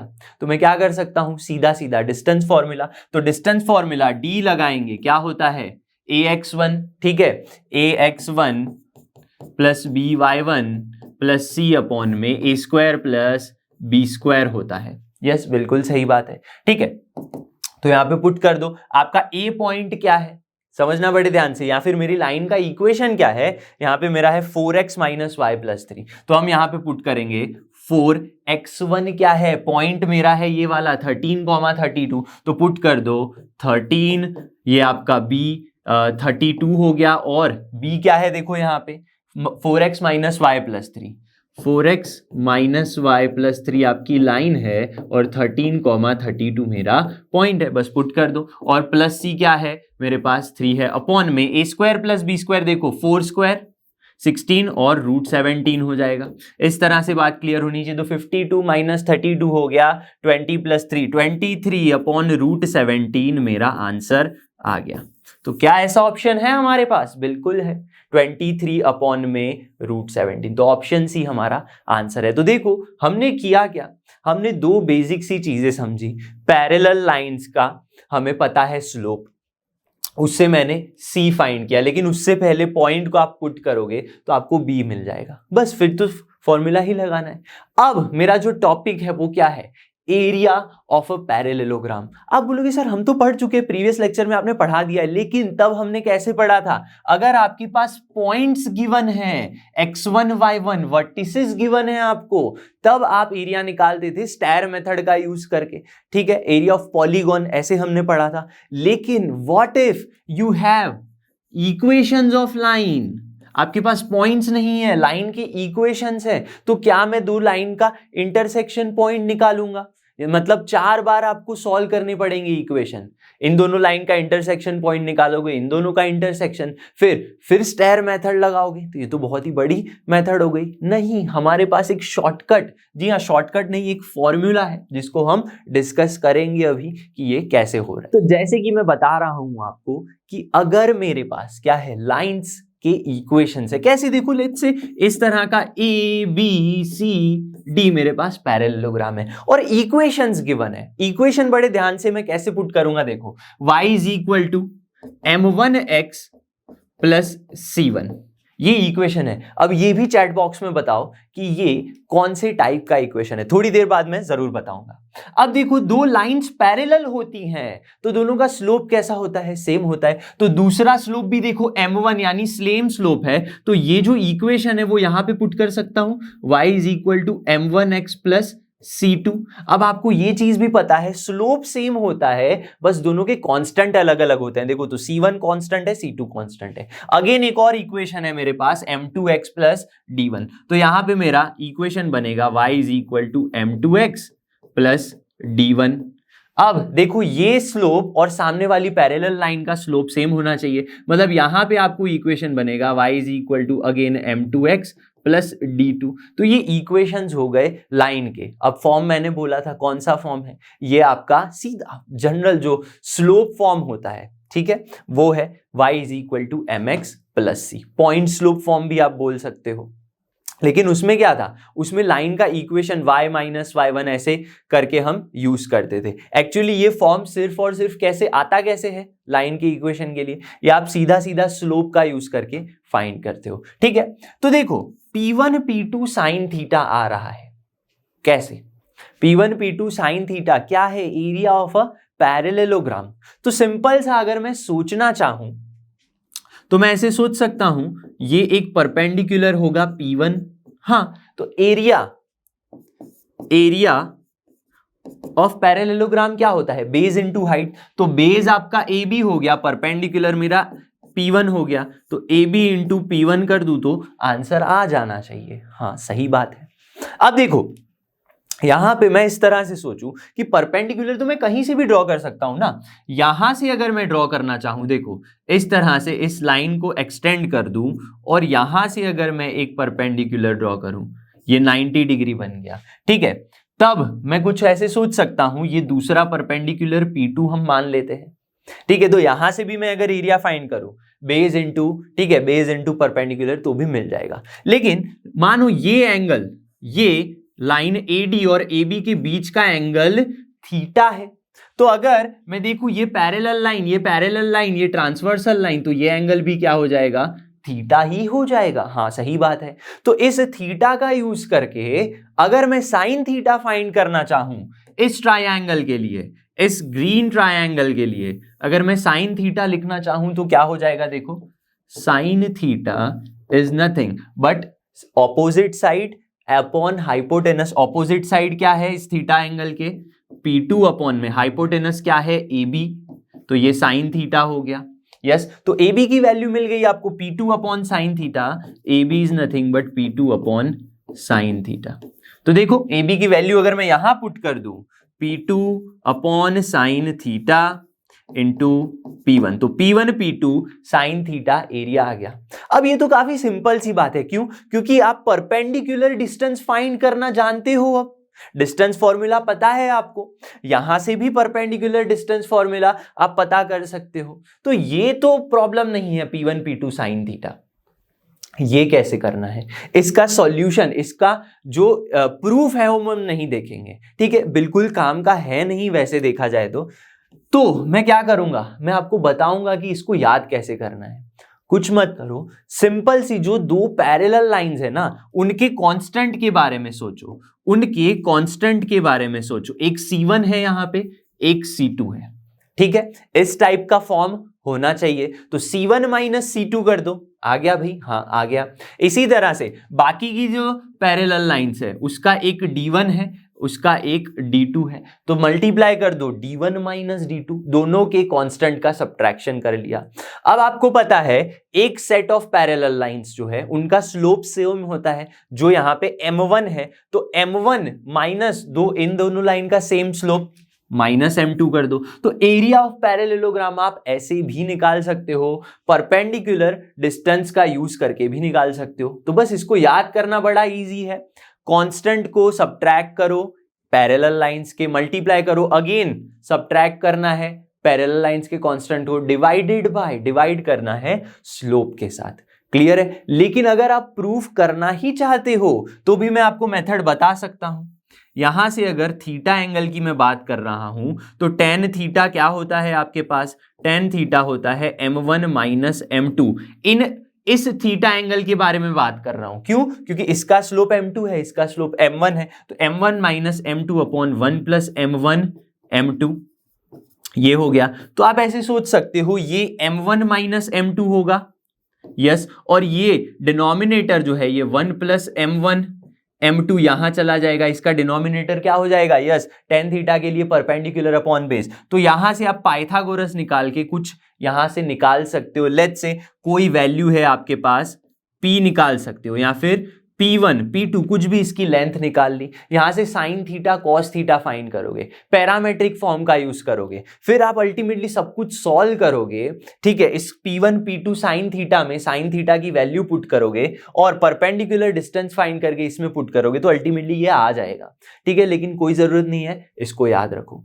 लेकिन इस टाइप का फॉर्म नहीं है, स्लोप वाला फॉर्म नहीं है लाइन का। लेट्स से जनरल फॉर्म है आपके पास इस तरह से A1x A2x B2y, तो क्या करोगे? एक तो ऑप्शन है कि आप इसको कन्वर्ट कर दो y is equal to mx plus c में, या फिर सेम ही फॉर्मूला है, ज्यादा कुछ चेंजेस है नहीं। देखो C1 minus C2 D1 minus D2, क्या है यहां पे, एक line A1x B1y plus C1, दूसरी लाइन ये वाली ब्लू जो मैं कर रहा हूं ये दोनों पैरेलल हैं, फिर जो बची ये वाली line A2x plus B2y plus D1, अब ये किसके पैरेलल होगी, A2x B2y, कांस्टेंट चेंज हो रहा है D1 D2। तो आपको बस पैरेलल लाइंस कौन सी है वो फाइंड कर लेना है। एक पैरेलल लाइन ये C1 माइनस C2 कर दो, अगेन D1 माइनस D2 कर दो, वही हो गया। इन दोनों में कुछ ज्यादा चेंज नहीं है, ऊपर तो सेम ही है, नीचे बस चेंज करना है। यहां पे आपको स्लोप नहीं लिखना है, यहां पे क्या करना है आपको, सीधा सीधा पहले तो C1 माइनस C2 करोगे, पैरेलल लाइंस का स्लोप नहीं, क्या करोगे, यस, कांस्टेंट को सब्ट्रैक्ट करोगे, फिर D1 माइनस D2 कर दोगे। फिर क्या करना है, देखो यहां से अगर मैं ऐसे सोचूं, इसके जो कोएफिशिएंट्स है x और y के, दो पैरेलल लाइंस के, A1 B1 है, यहाँ पे B1 B1 है, A1 B1 है, तो उसका डिटर्मिनेंट निकाल लो A1 B1, और दूसरी जो पैरेलल लाइंस की पेयर है A2 B2, उसका डिटर्मिनेंट और मॉड ले लोगे तो आपको एरिया मिल जाएगा। है सेम ही, ज्यादा कुछ फर्क नहीं है। यहाँ पे स्लोप को सब्ट्रैक्ट करना है, यहाँ पे डिटर्मिनेंट निकालना है पैरेलल लाइंस के लिए, ठीक है। तो बस इसको याद करना है। तो अब एग्जांपल एक सिंपल सा देखते हैं, ठीक है। तो एग्जांपल देखते हैं यहाँ पे, the area of parallelogram formed by the lines. आपके पास जो लाइंस की इक्वेशंस गिवन है वो कौन से फॉर्म में है, देखो भाई यहाँ पे clearly they are in general form. तो सबसे पहले देखते हैं यहाँ पे 2x minus 3y plus a is equal to 0 है, उसकी पैरेलल लाइन कौन सी है, ये देखो 2x minus 3y plus 3a is equal to 0। तो हमें करना क्या था, दो पैरेलल लाइन के कांस्टेंट को सब्ट्रैक्ट करना है। देखो यही तो मैंने बताया, यस, सब्ट्रैक्ट करो, दूसरी पेयर जो है पैरेलल लाइन की उनके कांस्टेंट को सब्ट्रैक्ट करो। अब अगर आपके पास ये वाला फॉर्म याद है, मान लो इसकी फॉर्मूला आपको नहीं याद है जनरल फॉर्म की, तो आप क्या कर सकते हो, सिंपली इसको y is equal to m x plus c में कन्वर्ट कर दो। आप अल्टीमेटली एक ही याद रखो, लेकिन दोनों को याद करना सिंपल है, इतना कुछ हार्ड नहीं है, ठीक है। दूसरी पेयर है 3x minus 2y minus a is equal to 0 and 2x minus 3y, 2x minus नहीं, देखो 3x माइनस 2y है, क्या है 3x minus 2y minus 2a is equal to 0। बस कर दो यहाँ पे a minus 3a, a minus 3a and क्या करोगे minus a minus minus 2a, दोनों को अल्टीमेटली तो आपको मल्टीप्लाई करना है और नीचे ले लेना है डिटर्मिनेंट, तो आपको एरिया मिल जाएगा, ठीक है, एरिया मिल जाएगा। अब देखो ये मैंने कैसे याद किया, यहां से और इन दोनों को कर लिया। अब a1 b1 क्या है आपके पास 2 माइनस 3 अपॉन में क्या कर सकते हो, नॉट अपॉन में, आप डिटर्मिनेंट निकाल रहे हो तो 2 माइनस 3 एंड 3 माइनस 2, ये आपके पास एक डिटर्मिनेंट इस तरह से बन गया। इसको सॉल्व कर दो, क्या मिलेगा यहाँ पे माइनस 2a और यहाँ पे देखो क्या हो जाएगा, मल्टीप्लीकेशन में सिर्फ और सिर्फ प्लस 2a माइनस a बच गया, एकदम क्लियर होना चाहिए। दिस इज माइनस 4, 2 2 जा माइनस 4, 3 3 जा माइनस 9, लेकिन बीच में हम माइनस रखते हैं तो अल्टीमेटली प्लस हो जाएगा। तो आपको अल्टीमेटली मिलेगा 2a स्क्वायर अपॉन में 5, मॉड मैंने निकाल दिया, तो एरिया क्या हो गया पैरेललोग्राम का 2a स्क्वायर अपॉन में 5। अब देखो कोई भी फॉर्म मिल जाए आपको लाइन का, लेट्स से इंटरसेप्ट फॉर्म आ जाए, आप उसको इसमें कन्वर्ट कर दो जनरल में, या फिर y is equal to m x में कन्वर्ट कर दो, जो भी कन्वीनियंट फॉर्मूला है उसको आप याद करके सॉल्व कर सकते हो। बस एक सिंपल सा ही एग्जांपल है, हम आगे बढ़ेंगे, नेक्स्ट टॉपिक होगा हमारा फुट ऑफ परपेंडिकुलर, क्या होता है वो समझेंगे। तो foot of perpendicular from a point, ठीक है, ऑन अ लाइन, ये क्या है। अब मैं बोलूंगा कि ये आप पढ़ चुके हो, कैसे, देखो किसी पॉइंट से एक line ax plus B Y plus c का जो डिस्टेंस d है, इस तरह से लेट्स से ये पॉइंट m है परपेंडिकुलर, जिसको मैं मान लेता हूं यहां पे x2 y2, ये जो डिस्टेंस होता है हम पढ़ चुके हैं भाई, हाँ पढ़ चुके हैं। तो ये फॉर्मूला किस चीज के लिए है, अगर आपके पास कोई पॉइंट p x1 y1 है, आपके पास परपेंडिकुलर डिस्टेंस है, और अगर आपको इस पॉइंट के फुट ऑफ परपेंडिकुलर, ये परपेंडिकुलर है, ये उसका फुट है नीचे, ठीक है, उसके कोऑर्डिनेट्स अगर फाइंड करने हैं, तो ये इक्वेशन है, ये कहां से आया, मैंने एक डिस्टेंस फॉर्मूला जब मैं पढ़ा रहा था अभी थोड़ी देर पहले, तब मैंने एक स्टार इक्वेशन करवाया था। क्या था वो स्टार इक्वेशन, देखो यहाँ पे ये रहा वो स्टार इक्वेशन कि x माइनस x1 अपॉन में a upon a square b square, ये y वाला फॉर्म है, ये d है, मैंने बोला था स्टार करके याद कर लो।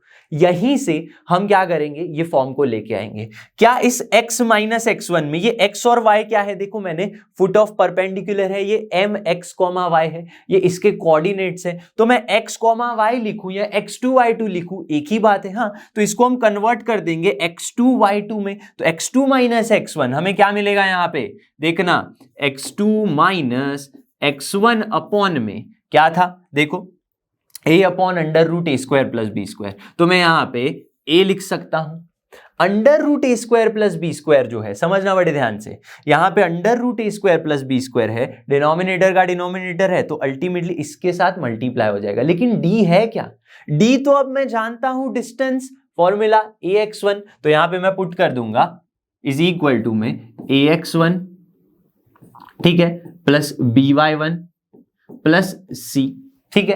अब x1 y1 क्या है, इसको हमने डिस्टेंस फॉर्मूला यहां पे पुट किया है, अपॉन में रूट ए स्क्वायर बी स्क्वायर, ठीक है, रूट ए स्क्वायर प्लस बी स्क्वायर, लेकिन मैं मॉड नहीं पुट करूंगा यहाँ पे, क्यों, क्योंकि एक्चुअली में जब हमने सॉल्व किया था इक्वेशन, याद होगा आपको, यहाँ पे देखो हमारा जो आंसर था वो नेगेटिव आ रहा था, ठीक है, जैसे हमने उसको क्या कर दिया, मॉड लगा दिया, लेकिन यहां पे हमें कोऑर्डिनेट्स फाइंड करने हैं, ठीक है, तो हम उसको नेगेटिव ही रखेंगे, तो यहां पे जो डिस्टेंस d था वो नेगेटिव कर दिया, मॉड हमने हटा दिया उसमें से, और यहां पे जो अंडर रूट में ए स्क्वायर बी स्क्वायर था, समझना बड़े ध्यान से, ये रूट ए स्क्वायर बी स्क्वायर है, अल्टीमेटली मल्टीप्लाई हो जाएगा इसके साथ, ठीक है, यहां पे मल्टीप्लाई हो जाएगा, तो यहां पे भी क्या मिलेगा, y2 माइनस y1 अपॉन का b, ठीक है, लिख ही देता हूं मैं यहाँ पे a square plus B square a square plus B square, ये दोनों का रूट है, विच इंप्लाइज अल्टीमेटली आपको क्या मिलेगा, x2 माइनस x1 अपॉन का a,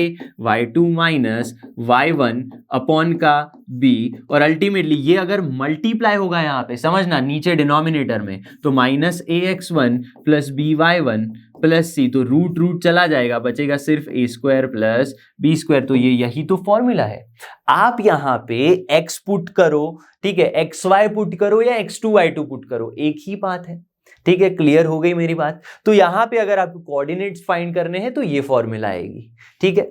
लेकिन अगर मैं कहूं कि मुझे फुट ऑफ परपेंडिकुलर नहीं, मुझे तो इसकी इमेज फाइंड करनी है, भाई ये क्या हो गया, इमेज मतलब आप जो यस प्लेन मिरर में अपनी इमेज देखते हो, तो वही हम कंसेप्ट पढ़ेंगे कि image of a point with respect to line. देखो सेम सी फिगर है, ज्यादा कुछ है नहीं, मैंने बस इसको लाइन को क्या मान लिया है, मिरर मान लिया है, ठीक है। तो ये एक मिरर हो गई, आपकी जो लाइन है वो क्या हो गई, मिरर हो गई, ठीक है, जिसके जो पॉइंट है px1 y1 है, ये आपका फुट ऑफ परपेंडिकुलर है m, ठीक है। लेकिन मुझे पॉइंट का रिफ्लेक्शन फाइंड करना है, ये डिस्टेंस d है, तो हमें पता है कि मिरर में जो रिफ्लेक्शन होता है वो सेम डिस्टेंस पे मिलता है, तो अगेन ये जो डिस्टेंस है d सेम हो जाएगा, और आपका जो पॉइंट है p का जो रिफ्लेक्शन है, लेट्स से क्या हो जाएगा, x2 y2 में मान लेता हूं, पॉइंट P का जो इमेज है वो क्या है, x2 y2 है with respect to this line, तो उसके कोऑर्डिनेट्स फाइंड करने हैं, तो क्या करना है,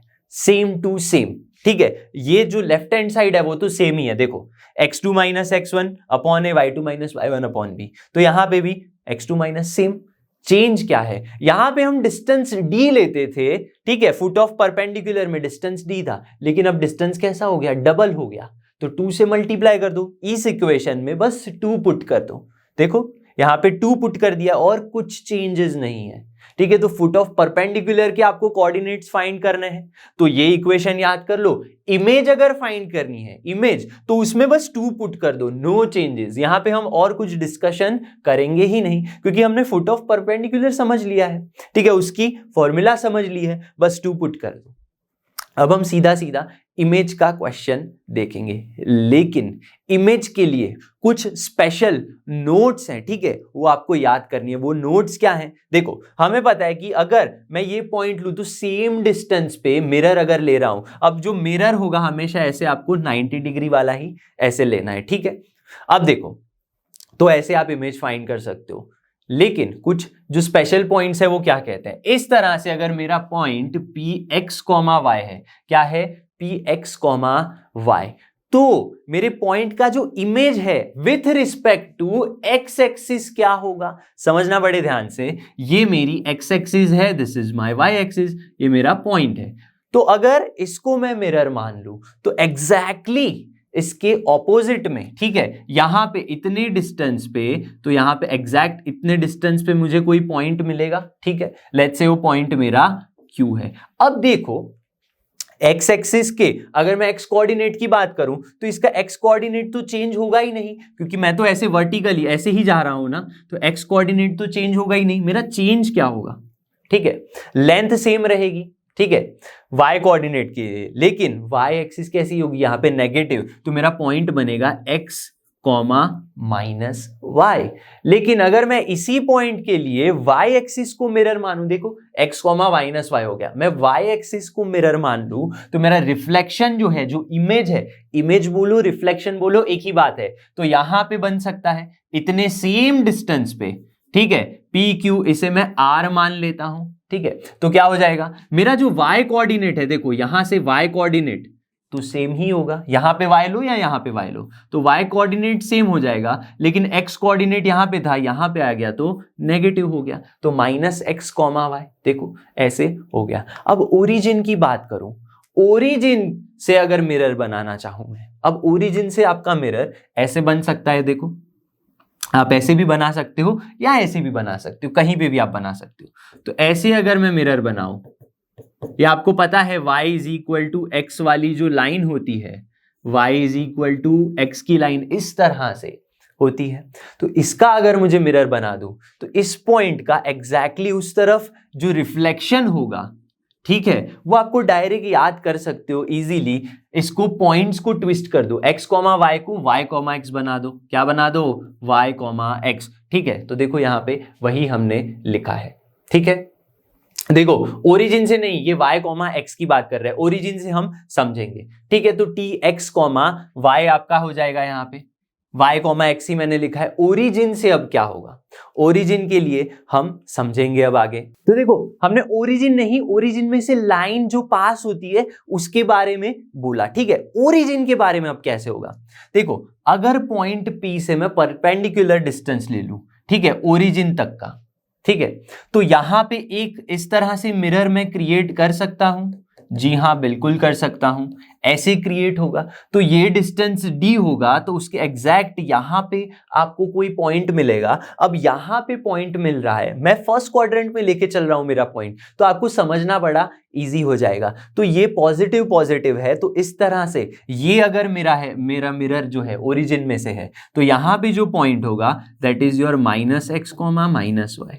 ठीक है, ऐसे आप सोच सकते हो। तो अगर मैं बोलूं कि 2,3 जो पॉइंट है उसकी with respect to x axis image क्या होगी, तो आपको कोई फॉर्मूला लगाने की जरूरत नहीं है। ये कोई फॉर्मूला इतनी बड़ी लगाने की जरूरत नहीं। ये फॉर्मूला आप कब लगाओगे, जब आपके पास प्रॉपर एक जनरल इक्वेशन होगा लाइन का, ax1 bx1, ठीक है, ax1 by1 प्लस सी 4x प्लस 3y माइनस 2, ऐसा इक्वेशन होगा, तब आप ये अच्छी वाली फॉर्मूला का यूज करोगे, वरना तो सीधा शॉर्टकट हमें पता ही है। ठीक है, एक्स एक्सिस की अगर मैं बात करूं तो यहाँ पे क्या होगा, आपका सिर्फ y कोऑर्डिनेट चेंज होगा, तो इसका इमेज जो होगा 2,-3 हो जाएगा।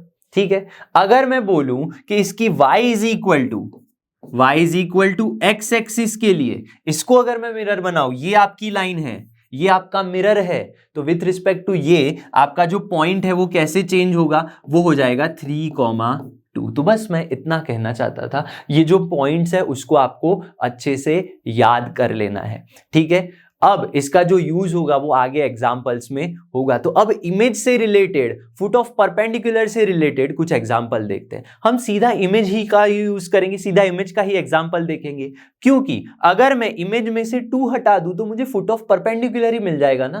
तो सीधा एक इमेज का, कैसे इमेज फाइंड करते हैं लाइन का यूज करके, उसका एक एग्जाम्पल हम देखते हैं। क्वेश्चन नंबर 7 देखते हैं, क्या बोला गया है, आपके पास एक पॉइंट है, उसकी आपको इमेज फाइंड करनी है with respect to this line. भाई मतलब क्या हुआ, आपने समझ ही लिया है। यहां पे लेट्स से आपका पॉइंट है 4,-13, ये आपकी लाइन है 5x plus y plus 6 is equal to 0। ठीक है, यहां से आपका पॉइंट है, यहां पे कोई इमेज होगी पॉइंट की, let's say x comma y। तो आपका इक्वेशन आपको याद होना चाहिए। देखो इमेज के लिए ये इक्वेशन है, आप यहां पे x भी पुट कर सकते हो, y भी पुट कर सकते हो instead of x2 y2। Actually तो वो कोऑर्डिनेट्स ही है, जिस पॉइंट की आपको इमेज फाइंड करनी है उसके कोऑर्डिनेट्स ही है। तो यहाँ पे मैं इक्वेशन आपको याद करने की ट्राई करवाऊंगा, x माइनस x1 अपॉन में a, y minus y1 upon में b is equal to -2 ax1 plus by1 plus c upon में a square plus b square. यहाँ पे रूट मत पुट कर देना, ठीक है, डिस्टेंस का फॉर्मूला याद करके बच्चे यहाँ पे रूट लग देते हैं, नहीं, जब इमेज फाइंड करते हो, कोऑर्डिनेट्स फाइंड करने होते हैं, तब रूट नहीं पुट करना होता। तो ये फॉर्मूला हो गई। अब x1 y1 क्या है, समझना बड़े ध्यान से। ये जो पॉइंट है ये आपका x1 y1 पॉइंट है यहाँ पे, ठीक है, this is your x1 y1। ये पॉइंट आपका xy है जिसके कोऑर्डिनेट्स आपको फाइंड करने हैं। ये आपकी लाइन का इक्वेशन है, ax plus by plus c वाला फॉर्म है, जिसमें आप इस पॉइंट को पुट कर दोगे। ठीक है, तो पुट करते हैं वैल्यूज सारी। x minus what is x1, x1 is 4 upon में a क्या है, x के कंपेयर कोएफिशिएंट जो है वो 5, y माइनस y1 है -13, तो अल्टीमेटली पॉजिटिव 13, b क्या है देखो 1 इज इक्वल टू -2 ax1 5। ये इक्वेशन में x1 y1 पुट कर दो बस, तो 5 × 4 -13 प्लस 6 हो गया यहाँ पे, अपॉन में a square plus b square, a square 5 square plus 1 square हो गया यहाँ पे। बस इसको सॉल्व कर दो, कोऑर्डिनेट्स मिल जाएंगे। तो क्या होगा, x माइनस 4 अपॉन में 5 y plus 13 is equal to, चलो 5 4 जा 20 -13 7 प्लस 6 13 2 जा -26, ठीक है, नीचे क्या हो गया 26, तो अल्टीमेटली ये -1 हो गया। तो आपको करना कुछ नहीं है, इसको इसके साथ कंपेयर कर लो और अगेन इसको इसके साथ कंपेयर कर लो, x और y की वैल्यू मिल जाएगी। x क्या मिलेगा 5 -5 + 4 यानी कि मिल गया -1। इसी तरह से y को कंपेयर कर लो तो -1 -13 हो गया -14। तो इस तरह से इमेज ऑफ अ पॉइंट मैं लिख सकता हूं, क्या हो गया -1, -14 इमेज हो गई ये पॉइंट की। ठीक है, आपके पास लाइन थी तभी हमने यूज किया इक्वेशन। ठीक है, कौन सा वाला, ये वाला इक्वेशन जो हमने पढ़ा। अब इसी तरह से मुझे बोल दिया होता फुट ऑफ परपेंडिकुलर फाइंड करके दे दो इसी लाइन के लिए, तो आप यहां से बस 2 हटा देते तो आपका फुट ऑफ परपेंडिकुलर आ जाता। तो ऐसे सिंपल से क्वेश्चन आपको समझ में आया होगा। अब जो नेक्स्ट क्वेश्चन है वो है आपका जेई मेंस का 2020 का क्वेश्चन। ये भी अच्छा क्वेश्चन है, इसको सॉल्व करते हैं। अब तो क्वेश्चन में आपको बोला गया है L denote the line in XY plane। मेरी जो लाइन L है वो XY प्लेन में, सीधी सी बात है, with X and Y intercept. अब इंटरसेप्ट आ रहा है तो आपको इंटरसेप्ट फॉर्म याद होना चाहिए, x अपॉन में a प्लस y अपॉन में b इज इक्वल टू 1। जहां पे x इंटरसेप्ट 3 है यानी कि a की वैल्यू 3 है तो पुट कर दो यहाँ पे x upon 3 plus y upon b। y intercept की वैल्यू क्या है 1 है तो यहाँ पे आप 1 पुट करोगे। y1 पुट नहीं करोगे, उसके नीचे जो कोएफिशिएंट है इसे x इंटरसेप्ट a कहते हैं, y इंटरसेप्ट b कहते हैं, तो जो इंटरसेप्ट है वो आपको पुट करना है। ठीक है, लेकिन आपसे पूछा गया है कि ये जो पॉइंट है उसकी इमेज फाइंड करनी है with respect to this line. लेकिन ये लाइन का फॉर्म कौन सा है, इंटरसेप्ट फॉर्म। हमें कौन सा पता होना चाहिए, हमें जनरल फॉर्म पता होना चाहिए। तो x plus 3y minus 3 is equal to 0, ये जनरल फॉर्म हो गया। ठीक है, इसको आप कंपेयर कर सकते हो किसके साथ, ax plus by plus c के साथ, ax plus by plus c। अब आपको क्या गिवन है, आपको गिवन है पॉइंट आपका यानी x1 y1। ठीक है, जो आपका पॉइंट p मान सकते हो आप क्या है -1, -4। तो क्या करेंगे हम, इमेज फाइंड करने के लिए बस इक्वेशन याद कर लो। क्या होता है x माइनस x1 इज -1 यानी +1 अपॉन में a क्या है, इक्वेशन लाइन में a is 1 is equal to y minus y1, तो आपको अल्टीमेटली ये +4 दे देगा। ठीक है, अपॉन में b यानी कि 3 is equal to -2 ax1 by1 plus c। Line की इक्वेशन में ये पॉइंट पुट कर दो, लाइन की इक्वेशन में जैसे ही पुट करोगे -1 मिलेगा आपको और 3 और क्या है आपके पास y1 -4 3 -12 आ जाएगा, -12 और है -3।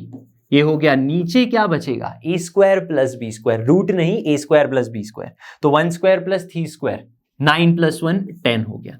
तो आपको मिल गया यहाँ पे x plus 1 upon 1 is equal to y plus 4 upon 3 is equal to, ये क्या होगा -16 इंटू -2, 32 अपॉन 10 हो गया, 32 अपॉन 10। तो अगर आप कंपेयर कर लो यहाँ पे तो क्या मिलेगा, x की वैल्यू मिल जाएगी और y की वैल्यू मिल जाएगी। तो x की वैल्यू क्या होगी, देखो सिंपली यहाँ पे -1 हो जाएगा, तो x इज 32/10 -1।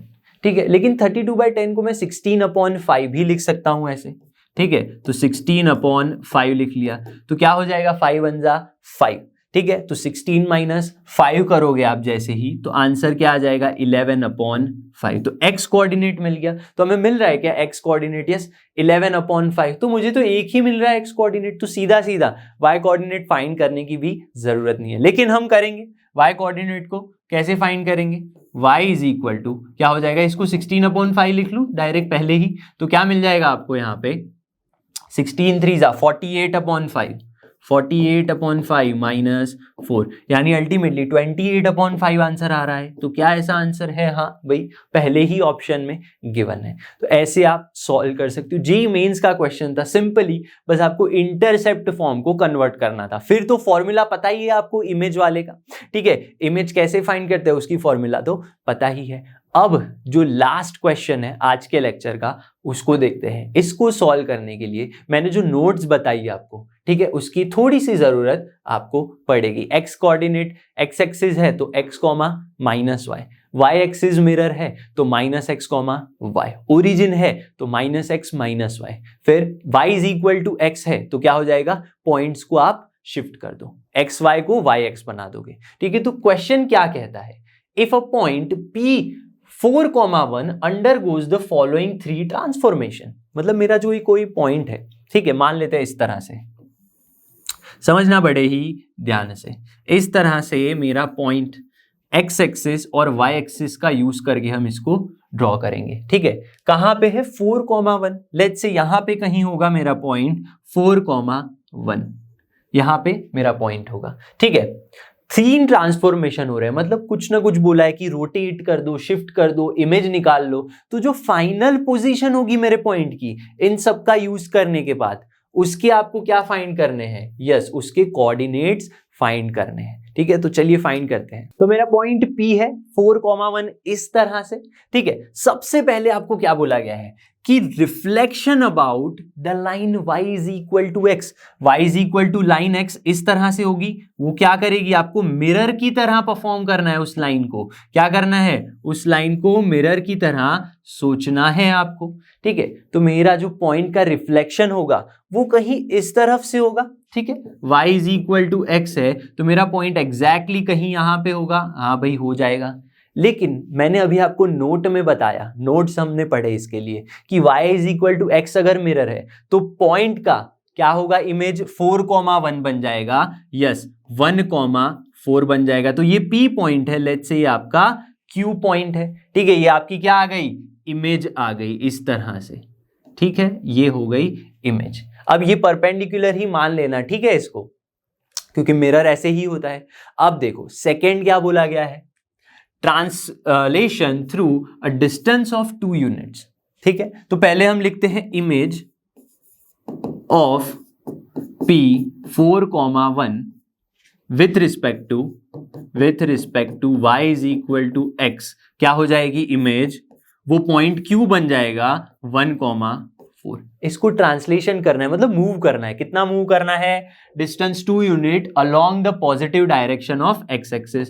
तो यहां पे मैं ऐसे सोच सकता हूं, इस तरह से अगर मैं 2 यूनिट जा रहा हूं तो यहां पे मेरा न्यू पॉइंट होगा, ठीक है, यहां पे कोई पॉइंट न्यू होगा, उसके कोऑर्डिनेट्स अब फाइंड करने पड़ेंगे।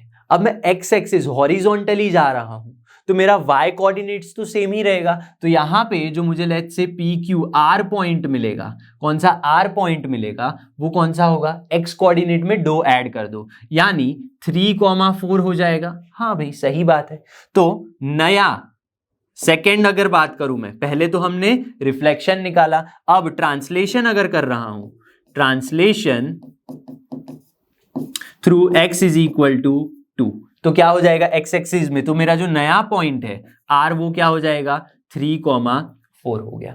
अब क्या बोला है, ये जो पॉइंट था, अब जो नई रिलेशन आई, जो नया पॉइंट आया, उसको रोटेट करना है π/4।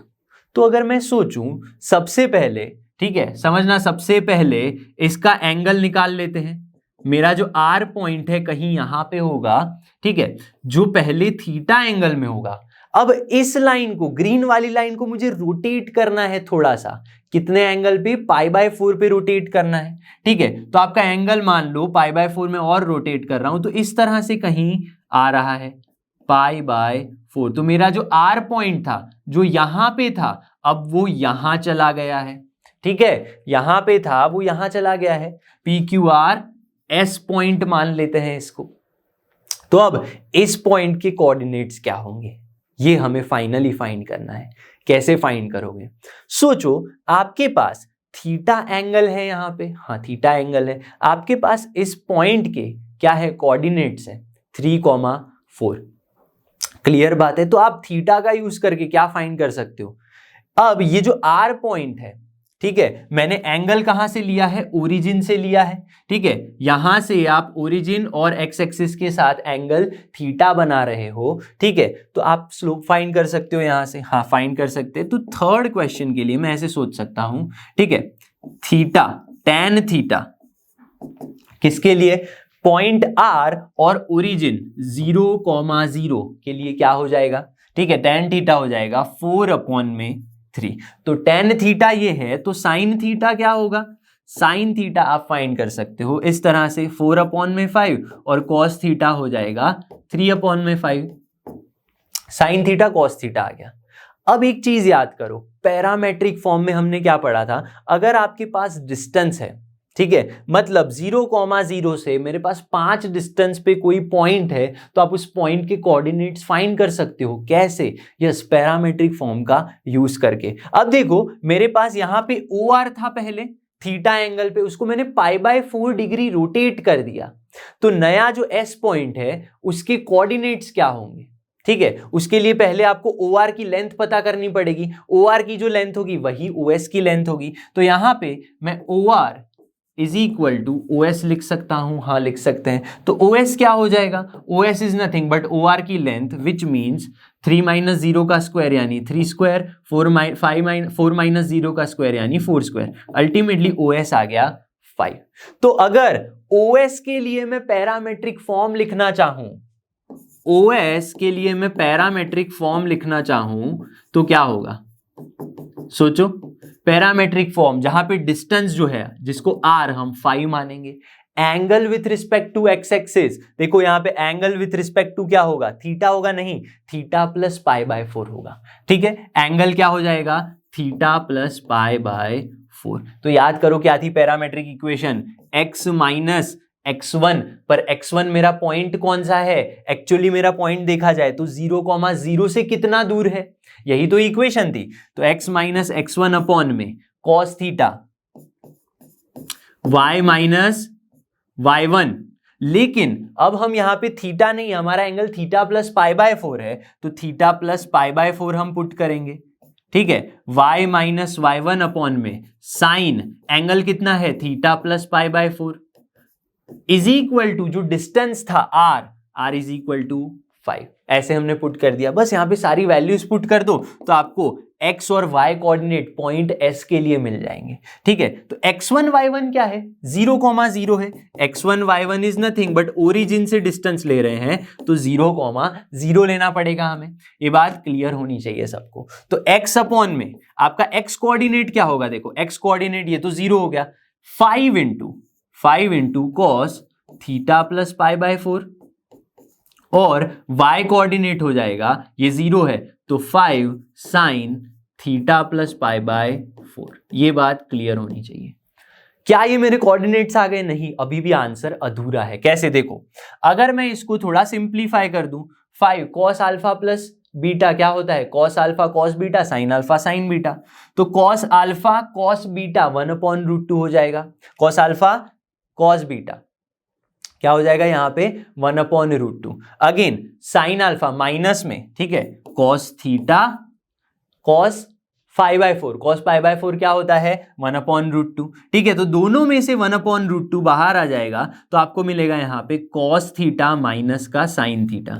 ठीक है, बस आपको इक्वेशन याद होना चाहिए, आपको फॉर्मूला याद होनी चाहिए। यहाँ पे भी क्या बनेगा? 5 साइन अल्फा प्लस बीटा क्या होता है? Sine alpha cos beta, sine alpha cos beta π/4 1/√2। Again sine π/4 लगेगा तो 1/√2, दोनों में से √2 कॉमन आ गया, तो sign theta plus cos theta बच जाएगा। तो अब ये आंसर है नहीं, मैंने साइन थीटा cos थीटा निकाल के रखा था। देखो यहाँ पे साइन थीटा भी है cos थीटा भी है, पुट कर दो साइन थीटा 4/5 cos थीटा 3/5।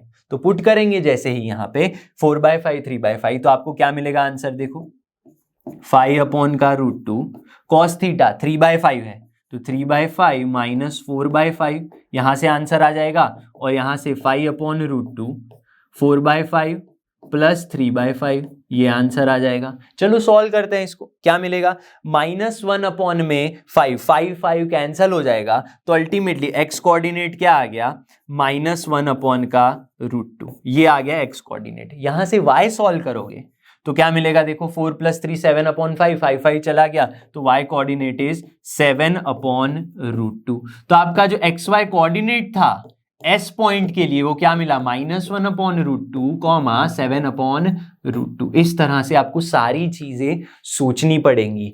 आपको इस क्वेश्चन में बहुत सारे क्वेश्चन सॉल्व हो रहे हैं। देखो, सबसे पहले हमने इमेज फाइंड किया जो आज हमने पढ़ा। फिर क्या किया, शिफ्टिंग कैसे करते हैं। सिंपली हॉरिजॉन्टली तो आपको पता है, आप फर्स्ट लेक्चर में हमने सिखाया था हॉरिजॉन्टल डिस्टेंस ट्रैवल करना है, वर्टिकल डिस्टेंस ट्रैवल करना है, ठीक है। उसके बाद पैरामेट्रिक फॉर्म का यूज किया हमने अच्छे से, थीटा प्लस पाई बाय 4, थोड़ा सा ट्रिग्नोमेट्री भी लग गया। तो ये एक अच्छा जी लेवल का क्वेश्चन आप मान सकते हो। तो यहाँ पे लेक्चर जो हमारा है इमेज का यूज करके जो कुछ क्वेश्चन थे हमने सॉल्व किए, लेकिन इमेज का यूज करके और भी क्वेश्चन सॉल्व होते हैं वो हम नेक्स्ट लेक्चर में देखेंगे। आई होप कि आज जो हमने टॉपिक्स पढ़े, जैसे कि पोजीशन ऑफ अ पॉइंट क्या होता है, distance formula, yes, area of parallelogram, and last में इमेज, यस, इमेज के एग्जांपल भी देखिए, रिफ्लेक्शन ऑफ अ पॉइंट जिसे बोलते हैं वो हमने पढ़ा। आपको सब कुछ अच्छे से समझ में आ गया होगा। इन द नेक्स्ट लेक्चर हम इमेज को यूज करके इमेज के और कैसे एग्जांपल्स बनते हैं उसको सॉल्व करेंगे और भी टॉपिक्स सॉल्व करेंगे। तो तब तक जुड़े रहिए लर्नो हब के साथ, क्योंकि लर्नो हब फ्री है पर बेस्ट है।